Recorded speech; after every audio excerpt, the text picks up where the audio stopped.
I find it a very daunting experience that yesterday you were a nanny looking after children. Now you're about to marry the Prince of Wales, and one day you would, in all likelihood, be Queen.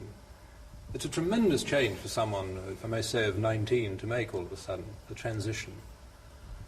It is, but I've had a small run up to it all in the last 6 months. And next to Prince Charles, I know I can't go wrong. He's there with me.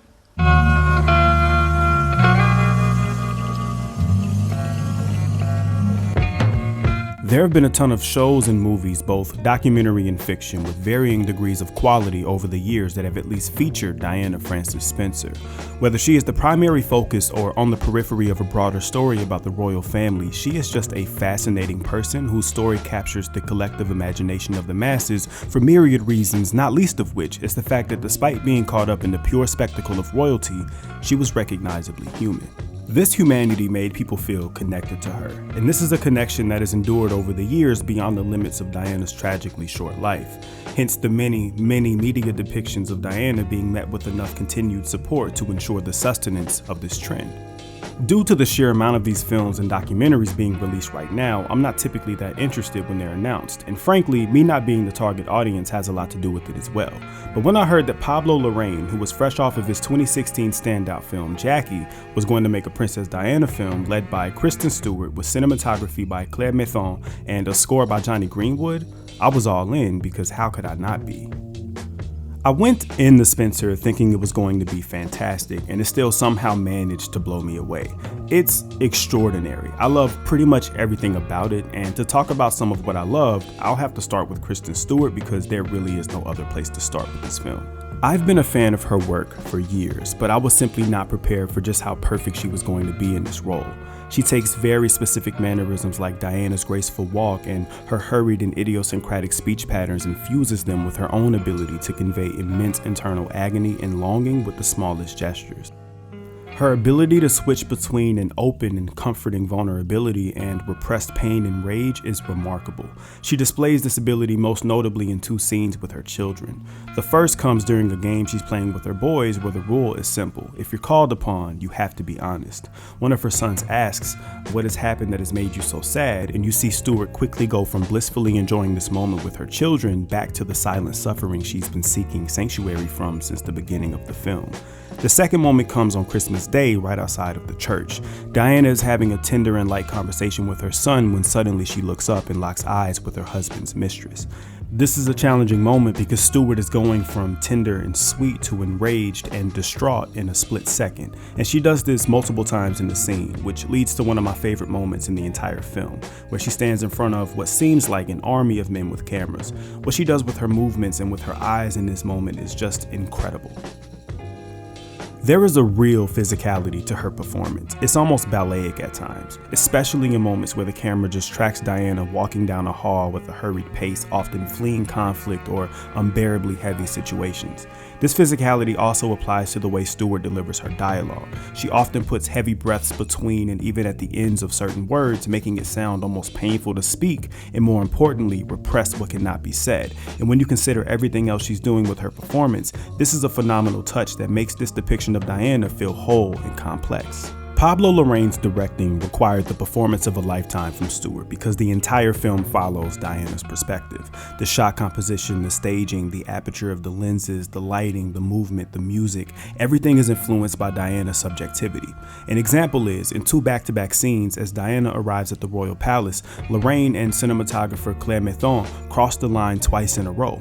Once as Diana meets Alistair Gregory and once as Diana is reunited with Maggie. Both instances subtly convey what was happening in Diana's mind, disorienting the audience at an almost subconscious level. And what's particularly interesting and beautiful to me is that even though this is the same technique being used, it's conveying 2 very different types of unease.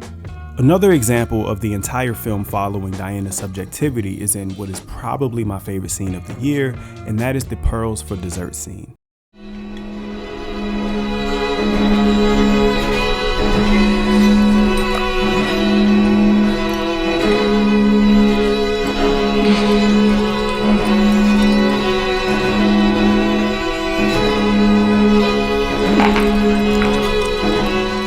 And we feel for her, we feel with her, and I think Kristen does an incredible work to sort of handle the physicality, the emotions. It's a scene with no dialogue. It's just music and the sort of the cinematic progression and the dramatic progression and the interaction between her, the Queen, and Boleyn, and of course, Charles. Something else I wanted to mention is the way Diana is framed in dialogue scenes. She spends a lot of time isolated in the frame, no matter how physically close she may be to the character she's communicating with.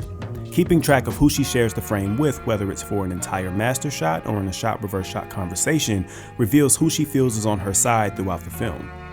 And there are scenes in which a character will start out sharing the frame with Diana, but they will gradually pull away. An example of this is a scene in which Diana converses with lead chef Darren. They share the frame initially, but as Diana starts to communicate open and honestly, she begins to occupy the frame alone. This does not imply an adversarial relationship at all, just a lack of genuine understanding in that moment. More on Larraín's directing. This film is full of symbolism, from the brilliant cold open that depicts food like military weaponry to Diana looking directly into the camera and saying something to the effect of, quote, "I'm looking for some place but I have no idea where I am, can you help me," end quote. There is just a lot to be studied and unpacked here. A lot of this originates in the script, I'm sure, but execution is everything for a film like this, and Larraín pulled it off beautifully. I can imagine things like the "keep very quiet, they can hear you" sign, or the pheasant and Diana parallel in the hands of another director and being too obvious and blunt to work. I also love the way Larraín handled the dramatic element of the film. There is melodrama to be sure, but it's handled with grace and subtlety, so that when there are emotional outbursts, they feel meaningful and impactful. Larraín replaces this with this, and instead of paying off with this, Camilla. Why would I care about her? Because I care about her! he pays off with this. You have to be able to make your body do things you hate. That you hate? Yes. For the good of the country. For the country? Yes, the people. Because they don't want us to be people. I'm sorry, I thought you knew. Which makes the drama linger and feel more truthful. Claire Methon's cinematography is absolutely gorgeous. Dolly shots, Steadicam, and carefully choreographed handheld make up the majority of the cinematographic techniques she utilized, and that simplicity pays off big time. There's also something to be said about the use of 16mm in a world like this. The setting is a maximalist one, and the set design is opulent and lavishly detailed, and this usually calls for a much larger film format overall. But the 16mm, which makes up the majority of the film stock used, places a cold, dreamlike sheen over everything, again following Diana's subjective experience in this world. In stark contrast to the look of the environment, Claire Methon's cinematographic sensibility is very intimate and warm in terms of how she frames her close-ups and tracks her subjects. And with this, according to Larraín, she was protecting Diana from the coldness of this world with her camera. Two things I want to mention before I move on, because they were pulled off really well, are the close-ups and the night shots. Both are incredible throughout the entire film, but the first close-up of Diana and the night silhouette shot of her as she's going home are just the best. I'll talk about Stephen Knight's screenplay briefly, because there's just too much to unpack here for an initial review. Seriously, this screenplay deserves an entire video on its own, but I'll say this, it feels like a poem. In fact, I'm pretty sure that if I were to reformat entire sections of this script, it could easily pass as a fantastic narrative poem. This is in large part due to the fact that the film is, in the words of Stephen Knight, an upside-down fairy tale, a fable from a true tragedy. This allows for a metaphor and theme to be textual in the narrative organically. It also feels like a poem dialogically because when anyone in this world speaks, all meaning and intention is sublimated into euphemism. No one says what they mean, leaving room for myriad literary devices that would not feel appropriate in a more traditional screenplay. Even the title of the film is poetic, represented by a jacket previously owned by Diana's father. If you follow this jacket and what it means to Diana, the point emerges. The film is about a reclamation of Diana's identity, and the title reflects that. Now, Johnny Greenwood. This score is my favorite of the year by far. I waited for the soundtrack to be released to complete this review because I wanted to listen to it on its own, just to examine it, and it is masterful. I highly recommend checking out tracks like Arrival, Crucifix, and New Currency in the best headphones or on the best sound system you can find because they are incredible.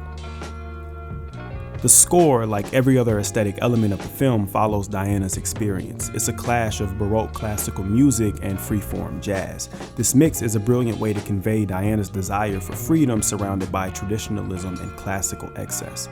It's a beautiful, challenging, and expressionistic body of work that combines with the other elements of the film to create something cinematically magical. Look, overall, Spencer is pretty much perfect for my taste. It feels like a beautiful painterly interpretation of a tragic poem, a ghost story that borders on surreal, in which the protagonist haunts the film in the ways in which she's haunted by the ghost that she can't shake. It's one of my favorite experiences in a very long time, and I can't wait to see it again because Spencer is pure cinema at the highest level. Thanks for watching. I'm Lee, and I'm a fake critic.